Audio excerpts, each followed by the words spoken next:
Welcome to your Biggest Deal podcast with Joseph Williams. Let's go. Connecting you with top real estate professionals and entrepreneurs from around the country about the deals, strategies, and motivation that made them successful and will help you reach the next level. This is your Biggest Deal with Joseph Williams. Okay, people, time to listen up. Sam Prim is going to drop some serious knowledge about OPM, other people's money. He has leveraged it almost since day one to quickly grow a serious portfolio and recently refi out over $800,000 of tax-free money in his pocket. Imagine picking up a cashier's check for 800 G's, baby. So listen up. Here is Sam Prim. Welcome, Sam Prim, to the Your Biggest Deal show. Thank you so much for taking the time out of your busy schedule to spend some hours with us. That's going to improve everyone's mindset around debt, equity, and how it can benefit them not only in the short term, but in the long term to really grow their wealth significantly in a very short time period when you really look at how much it would take, how much time it would take to accrue that amount of money by earning it through your traditional W-2 job. So, Sam, if you could just kind of kick it off, tell us a little about yourself, where you're from, and how you got to where you're at right now. Awesome. Well, I appreciate you having me for sure. Like you said, my name is Sam Prim. I'm a real estate investor. I started out doing it on the side with a full-time job like most people do. It starts off as a side hustle. I was able to create enough traction. I guess that started in about 2015. I was able to create enough traction and do enough deals and wholesale and flip and build rentals enough to where I was able to quit my job and become a full-time investor in 2018.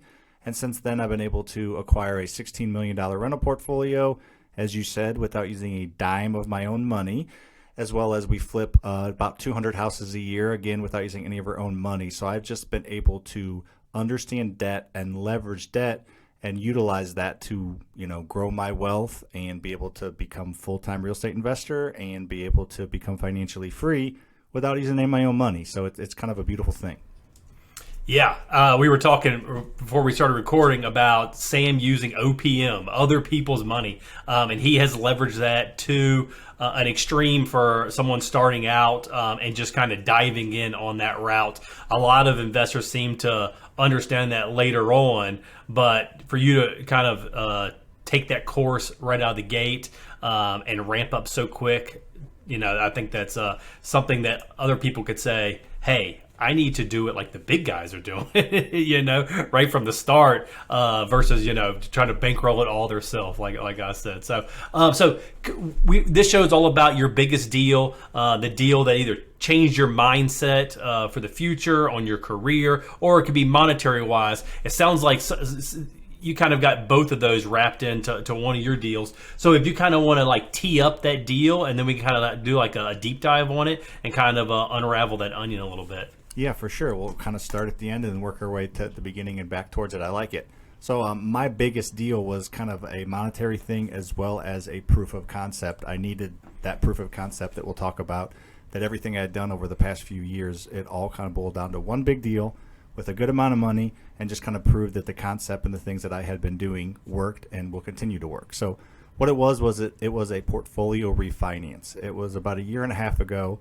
I had a rental portfolio worth about $8 million, and I did a cash-out refinance to where I pulled out $880,000 of tax-free, as we were talking earlier, money, because when you do a refinance, just like on your personal house, same on actually like rental houses or rental properties, you don't have to pay any tax on that money you pulled out. So the end of the deal was $880,000 cash-out refinance where I was able to pull all of that out of the portfolio and not have to pay any taxes on it.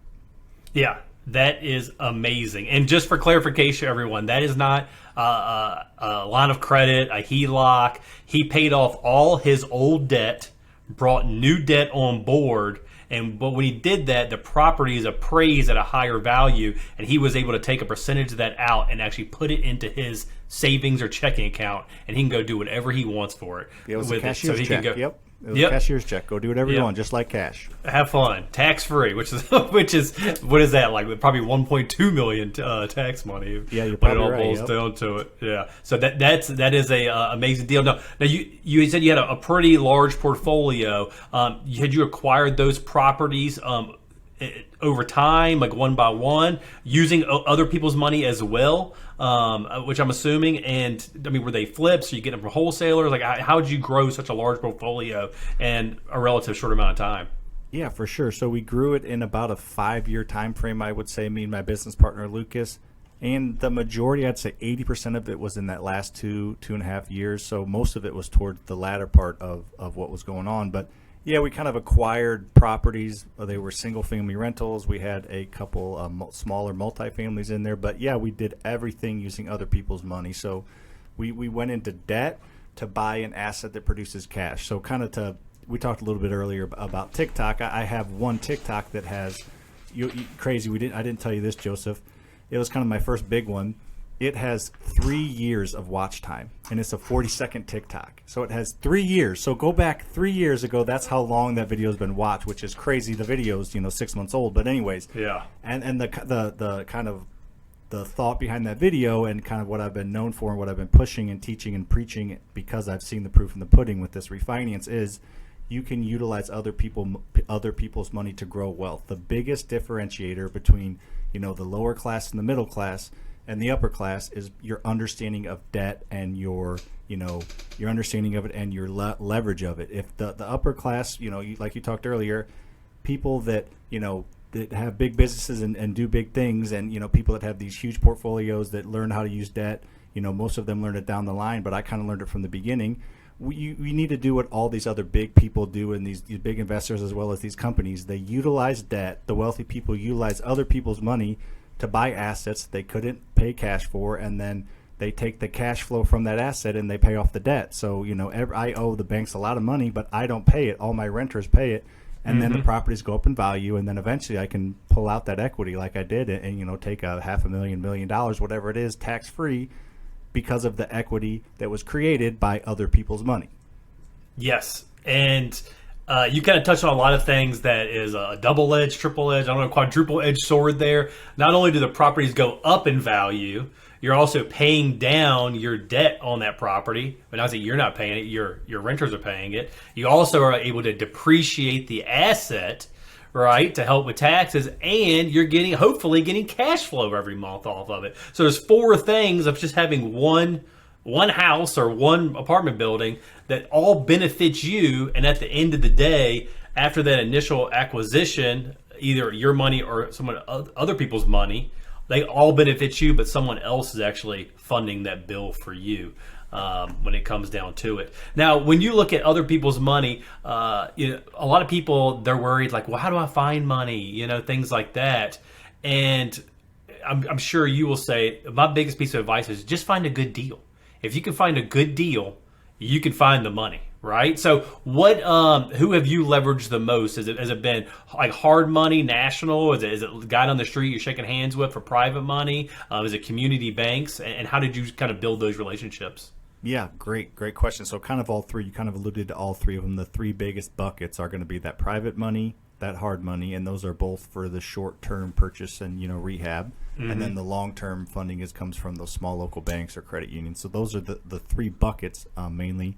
And the majority of the initial purchase has been from the private lenders, just people we know, people we've come across. Like you said, if you find good deals and people know that you're out there finding good deals, money will find you. I love telling kind of that some of the people that I teach and coach, that money will find you, and they kind of roll their eyes like, okay, I'll look for money, but I'm going to use a hard money lender, for example, for now, because hard money lenders are companies that you just Google them and find them, so they're super easy to find. Private money is a little bit harder, but 2, 3, 4 months down the line, they've done a few deals and they say, actually, my insurance agent, saw that I was doing deals and he offered me $100,000 to, invest and play with. Or the person that does my taxes has offered me some money to do it. Or, my neighbor's boss has, so those are all real life examples of people that I've talked to in the past 3 weeks of money that finds you. You just need to get good deals. You'll figure out the funding. Worst case, you can wholesale it. And then over time, money will find you. But in the meantime, there's hard money lenders. You just Google. People think I'm being like kind kind of like a smart ass, but you just Google hard money lenders near me. They're all out there. They're companies just that wanna Google be it. found. Just Google it, man. They want to be found. They just aren't always the best marketers. But the good, legitimate hard money lenders, which is who you want to deal with, have websites. They have Google reviews. They're Better Business Bureau. They're all out there. You just need to find them by Googling them or asking other people, other investors. But then that hard money is kind of that little unicorn that you always need to be looking for, whether it takes you 2 months or 6 months or 2 years to find a good hard money or a good private money lender, That is where you can really, really make an impact. And that's where I'd say 80% of our deals have been through private money and then going over to the small local banks once we refinance. Yeah. And so for me personally, I consider private money even guys here that lend money for a full-time job, right? There's someone you can go shake their hand, and I consider hard money more, like you said, the Google, or I've even gotten direct mail from investment properties from hard money lenders, like, hey, we want to lend on your next deal, things like that. So, and here's a great nugget for anyone looking for private money that's not Googleable sometimes, but go to your local REI meetings, right? When I first started wholesaling deals, kind of controlling my own deal flow, going to these meetings just to meet other investors, the first one I went to, I met 3 private money guys that had worked with pretty much everybody in the room. So if you've got any kind of experience, it can show that you're capable of flipping a property. Not only can they provide great advice on the current market because they're working with a lot of investors, they're also your funding partner, right? So there's some guys here, and I'm in Richmond, Virginia, that it's easy. Just go in, meet with them. They walk your property, and they'll fund almost 100% of it. First deal, probably like 95, but I mean that's pretty good when you're buying $100,000 flip. If you can't come up with $5,000, you're probably in trouble. Just go ask Frank Kappa; he'll give you the money. Right. Yeah, he'll give it to you. He'll wholesale it to you. Yeah, he'll wholesale it to you. But like you said, there's all these hard money lenders and private money lenders that you can meet at these local meetups and these local Facebook groups, and just by asking around. They all understand they have to work with new people. I get all the time, well, I don't have the experience or track record you have. All these lenders know that they would go out of business if they only deal with their current clientele. They all want to grow. They all have money sitting on the sidelines waiting to lend. So they understand they have to work with new investors. Like you said, maybe they'll only lend 90 or 95% at first, but you'll get them up to the 100. The first few deals are going to be the hardest, probably the least profitable, but get those under your belt and everything becomes a lot easier. Yeah, and then, so I wanted to ask too, like you're working with the community banks, for people starting out, if you get on the phone and call Bank of America or Wells Fargo, you're not going to get very far. You can get on Google again, and you can literally Google local small banks, and literally there's lists out there. It's not even like the end of a website. There's like independent lists that just show you everybody in your area, and some of them don't go out of state, but some of them do. So you can even reach out in adjoining states, things like that, to look for that. But you're refining out of the property, holding it as a rental. And are they doing portfolio? Are they doing like multiple properties at one time and bundling them for you, or are you just kind of doing one-offs? So they'll do both. So we've done a ton of one-offs. We've done 27 houses at one time with one of them. We're doing an 11 pack right now, 11 houses, and then they've done complete refinances, which is kind of what the topic of this podcast is. The one that I'm doing is that $880,000 one. But yeah, they'll kind of do anything. These small local banks, people need to understand. Kind of a quick lesson on them. They have so much flexibility compared to Bank of America, Commerce Banks, all these big banks. Those banks have all these federal guidelines they have to go by. They take the mortgage from you, and then they sell it on the secondary market to like Fannie Mae or Freddie Mac. And Fannie Mae and Freddie Mac have trillions of dollars in loans, but they also have all these stringent guidelines that these banks have to meet in order to sell it to them. They just make a little profit. But these small local banks, they keep these notes in-house. They don't sell them to Fannie Mae, Freddie Mac. They have so much flexibility.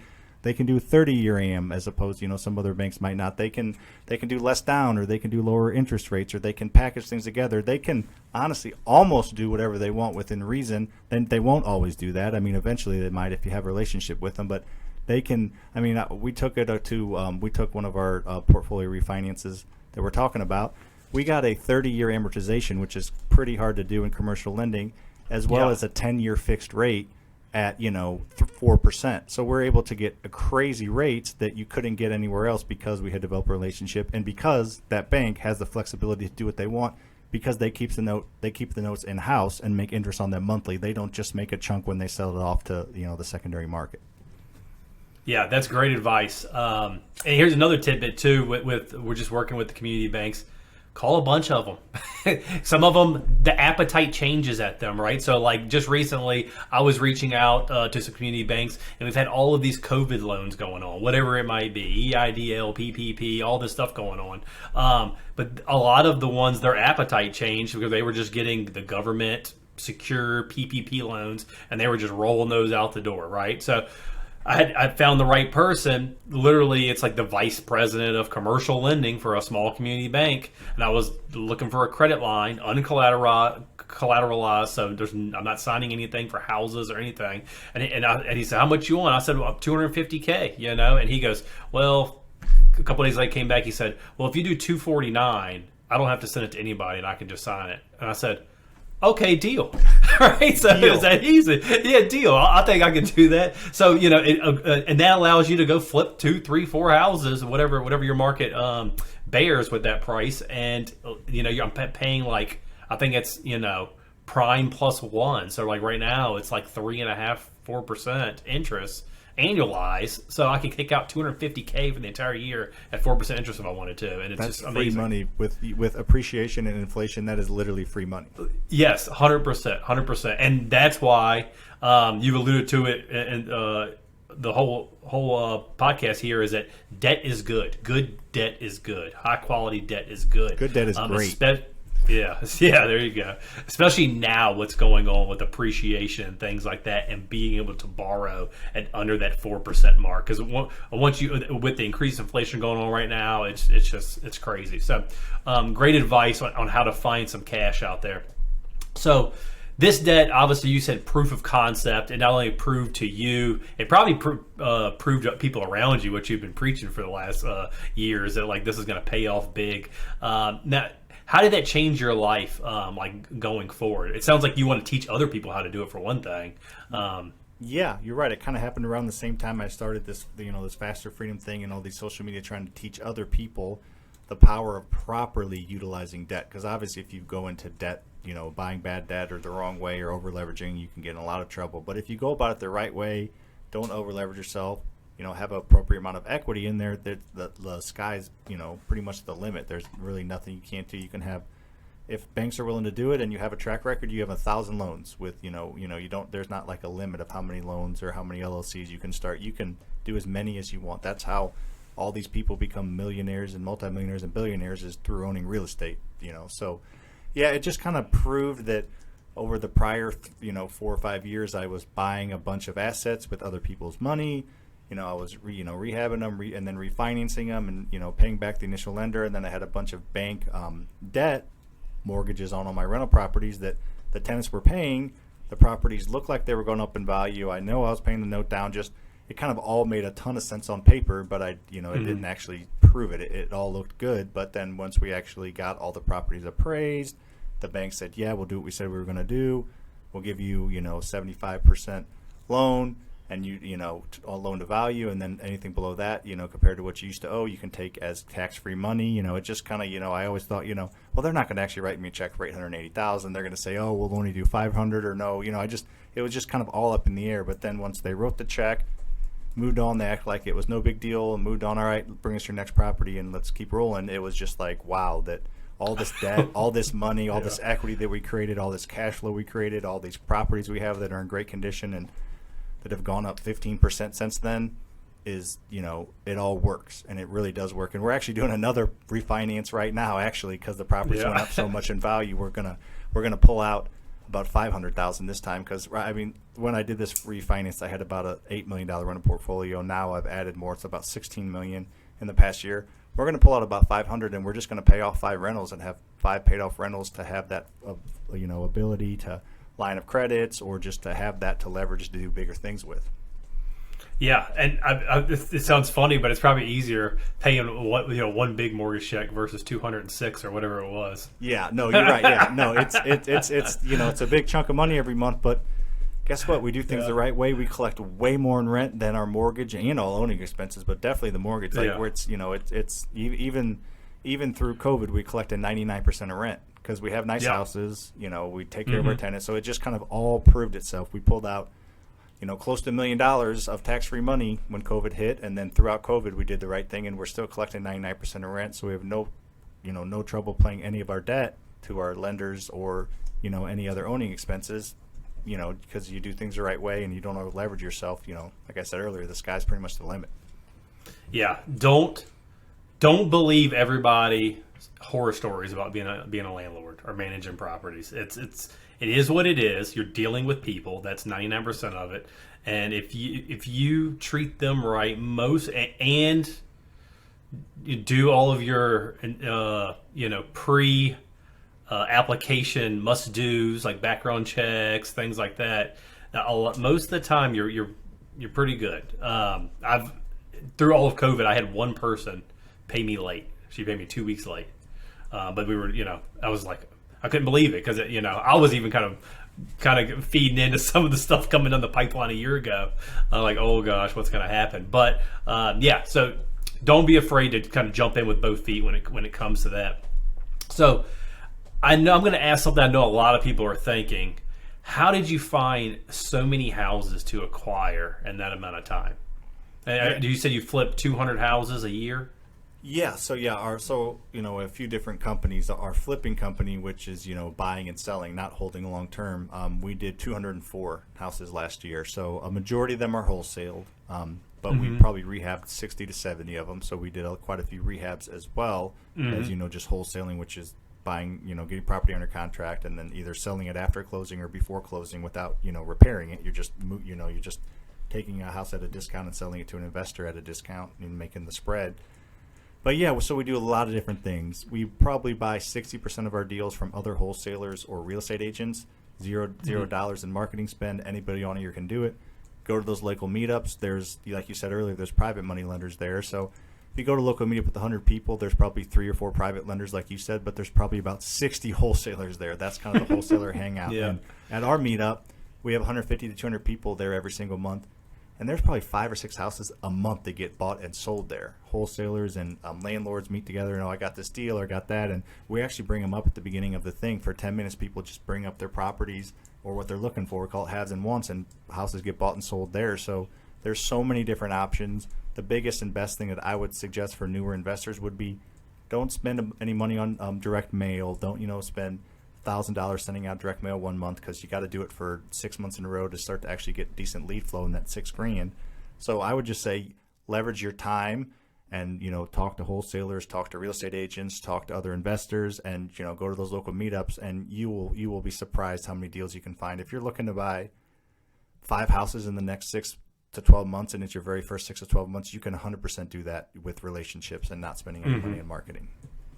Yes, and another one I'll throw out there that's free is Facebook. Get active in Facebook groups in your area. I mean, it might be whatever, Cincinnati wholesale group or, Richmond wholesaling live, just random groups. Just search your area, find the investment groups. You would not believe how many deals pop up in there. A lot of them are garbage, but you can sift through there, find the good stuff, and just be quick on the trigger. Also, partnering with newer wholesalers. A lot of times, the newer guys don't know what they're doing with regards to the whole process. So if you've got a little bit of experience and you've bought other houses from wholesalers and seen the whole process, you can help walk them through it, even pair them up with your attorney who is going to do the process 100% correct. But when they get a deal, they'll call you straight up because they know you're going to close on it once you do one. And I've had that happen a bunch where I'll just ask, I was like, is this your first wholesale deal? And they're like, yeah. I was like, okay, well,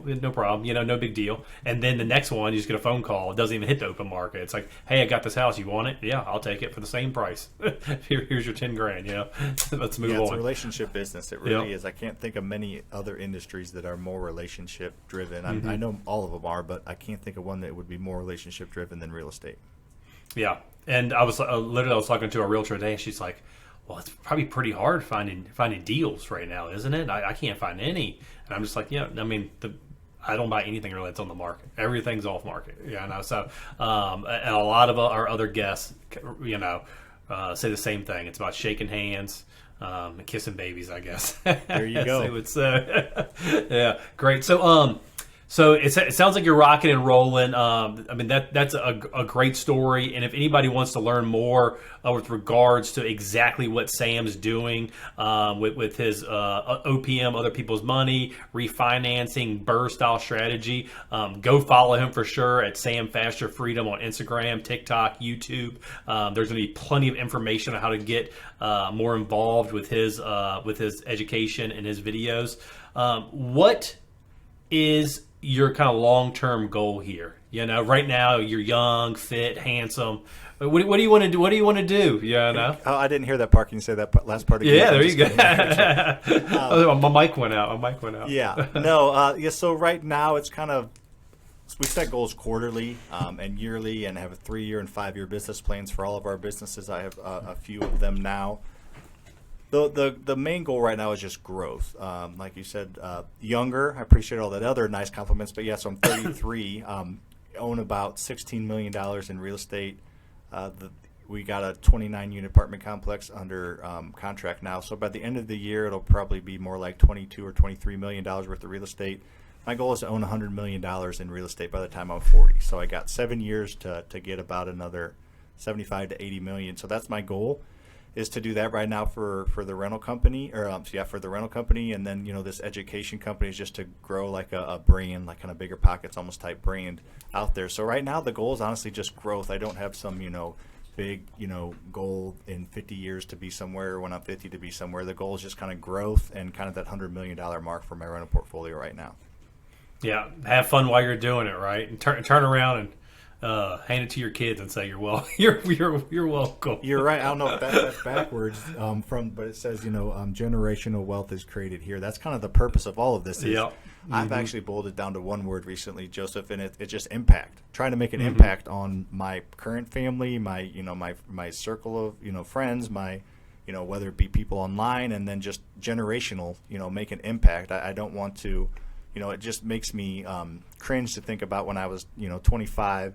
I thought I was going to work for somebody else until I was 65, a few $1 million in the 401k, live a decent retirement, retire, and hand my kids, $500,000. That, looking back, that's just so, and if that's your goal, that's fine. But for me, that wasn't enough. I wanted to create an impact. I wanted to impact, on my immediate family. I want to pay for my great grandkids' college kind of impact. I wanted to create an impact on my family and the world.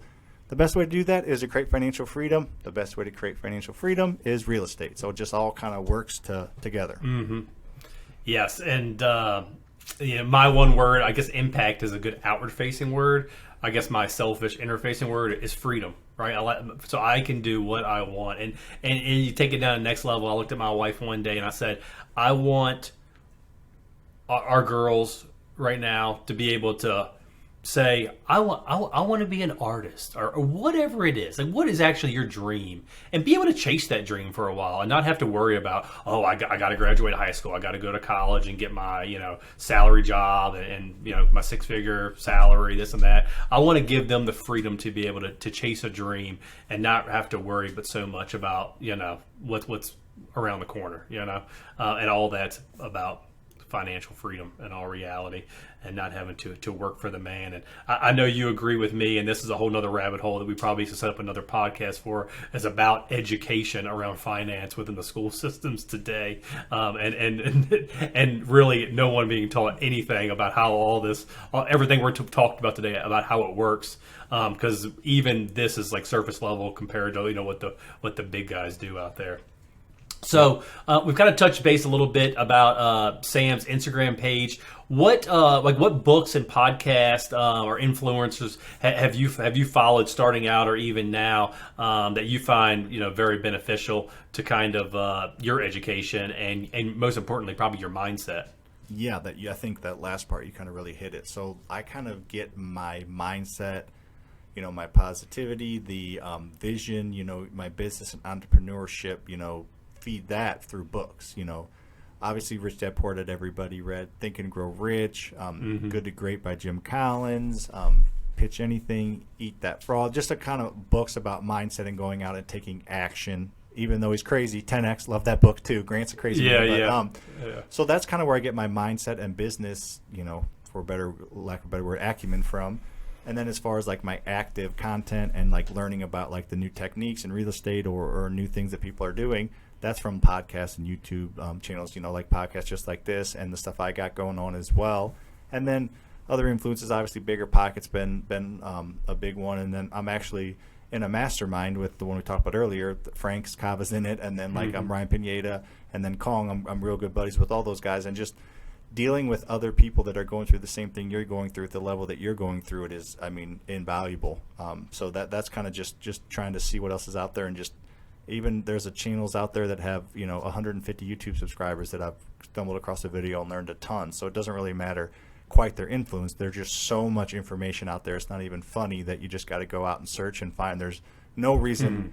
I don't really feel too sorry for too many people, because there's no reason people can't be successful. Technology that's on your fingertips on these phones. Like, there's no reason someone can't be successful, no matter how much money they have or what their background is, if they really want it hard enough. So yeah, I agree with you 100%. Hustle is underrated, even when you're established, right? But it gets easier the more relationships you have. But when you first start out, getting that first deal, first 5 deals, it's about hustle, learning, education, getting very confident in yourself is something that Frank talks about a lot. He's not here, so we're not going to talk about so much, but being confident in what you're doing is huge. So learning and becoming confident and growing, and it sounds like you've done that at an extreme pace compared to some, leveling up to some of these guys that have been doing it for quite some time. Some of them have grown significantly on social media. Other ones kind of underneath the radar, but they're just crushing the game in their market. And you've leveled up quite quickly, to be in the same room as them. And that's some more advice. If you are the smartest one in the room, then you need to change rooms, right? And doesn't mean you can't go back and hang out with those guys, but you need to find the guys that you're the dumbest one or the least experienced in the room, because that's where you're going to really get your biggest leap in personal growth and business growth, is being surrounded by people that you have to strive to keep up with. Would you agree? 100%. Yeah, I never have that problem. I'm never the smartest guy in the room, but no, you're right. Why wouldn't you want to be around?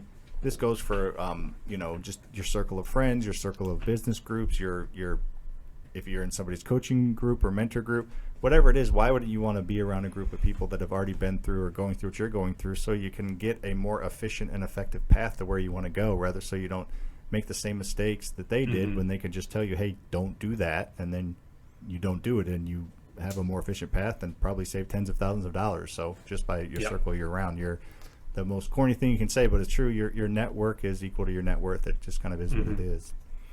Yeah, for sure. And don't be afraid to pay for education, right? Everybody's 100%. Very quick to go out and drop $100K on an art degree or just a generic business degree. I mean, heck, I did it, right? It wasn't $100K,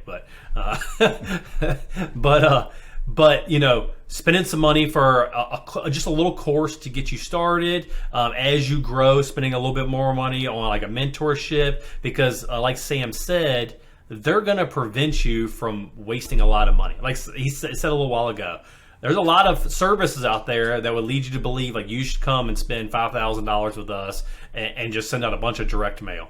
But there's a lot of stuff you need to have in place to one, money, right, straight up. But then your follow-up, knowing how to, follow up with those and manage all that, those calls coming in, all that. And for it to be your first deal, it's probably way more important for you to hustle to find that first deal than just spend a bunch of cash. Later on, that might become a big pipeline for you, but just day one doing it is probably not the best advice. So having a mentor to kind of lead you in that direction would have saved you $5,000 on just trying to find your first deal, right?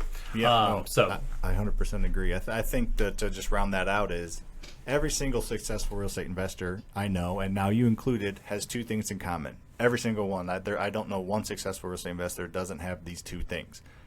First, they all wish they started earlier. And number 2 is they all pay for some type of mentorship or coaching or mastermind or something. Every single one of them, at least pays a little bit of their time or usually money to level up and be around other successful people. Every single one. I can't think of one that's, at least super successful that doesn't have those 2 qualities. Yeah, and a lot of them as well, the big guys that are kind of the bigger guys in the country. Now they're like we've talked about. They're moving into mindset coaching. Like, how do I get even bigger? Or how do I even become a better person? It might even be something different. Like, how do I get in better shape? There's nothing wrong with hiring a coach. Hell, Michael Jordan had a coach, right? So and he's out there too. I think he just had a Bigger Pockets podcast maybe this week. Well, perfect. Sam, if you just want to real quick, just remind everybody what your Instagram and TikTok and YouTube is. And if you want to talk about Faster Freedom, please feel free. Awesome. Yeah, no. So my goal with Faster Freedom and my social medias is just to give as much free advice as I can and help as many people for free as I can. And then just, the fact that there's so many people being affected, a small percentage of them wants more. So then I, have a mentorship and a mastermind as well that I never sell and I'm not going to sell right now. But the biggest thing I'd ask that your audience to do is obviously keep following all your stuff, but just check me out on TikTok, YouTube, Instagram, all under the name Sam Faster Freedom. I am actually coming out with a podcast. I don't know when this will air, but probably sometime mid to late summer. So be on the lookout for that. And just take all the free information and advice I give and take it to heart, and just know that I'm trying to help you, and I'm, talking about past experiences. And then if you want more, obviously feel free to contact me on Instagram. I can tell you about my mentorship and my master coaching and all that. But the main thing is just enjoy the free stuff and go with it and try to do as much as you can. And if you need extra help, me or my team will be there to help you. Yeah, perfect. And I think that sounded very genuine. And Sam is going to, teach you how to leverage other people's money. And that's what we're going to call this episode of the Your Biggest Deal show is OPM, baby. OPM. So Sam, thanks so much for taking your time with us today. And until we meet again. Appreciate it. Thanks, Joseph.